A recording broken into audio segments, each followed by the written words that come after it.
Hello and happy National Quilting Day. I'm Laura Chapman, and I'm going to show you around a few of our exhibitions that are now on display at the International Quilt Museum.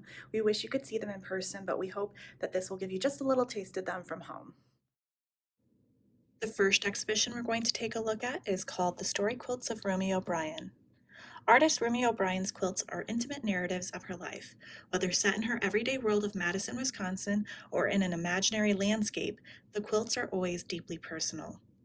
Rumi O'Brien grew up in Tokyo, Japan, the daughter of seminal manga, which is also a word for comic book, artist Katsuji Matsumoto.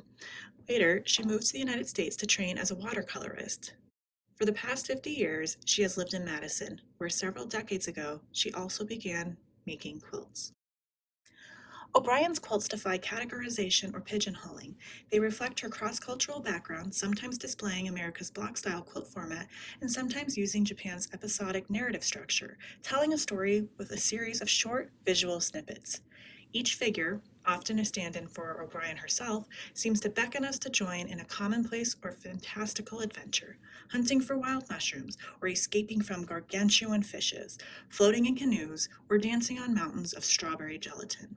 She shares with us her world, real and imagined, observed and felt. Next, let's take a look at Cyanotype, Lasting Impressions. Blue images in each of these quilts were created through the cyanotype process discovered in 1842 by English scientist Sir John Herschel. The process involves treating cloth or paper with a solution of two chemicals that, when exposed to ultraviolet light, develop an intense blue color also called Prussian blue. To create images, one places either objects or film, positives, negatives, on the treated material. These prevent light from activating the chemicals and thereby produce negative images of themselves.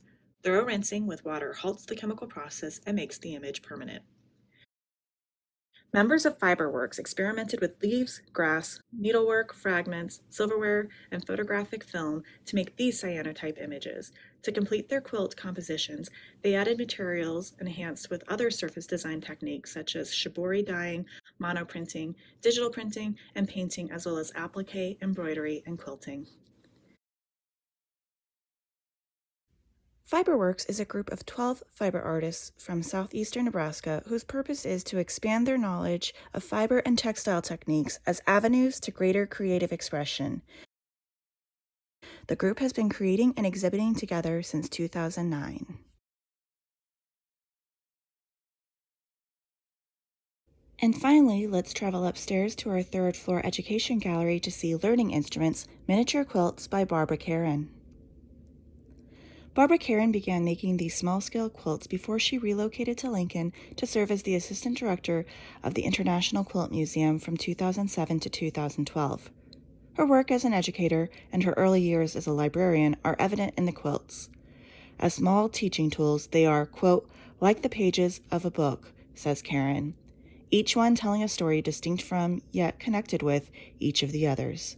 While Caron plucked many of the fabrics from her collection of scraps, turning her material selections into cohesive and precision-made miniature quilts give evidence of her skill and design training. More than half of the quilts are interpretations of bed-size quilts from the International Quilt Museum's permanent collection. Others are of miniature versions of time-honored and favorite patterns. Caron's quilts, along with quilts and quilted objects from around the globe, reside in the museum's education collection.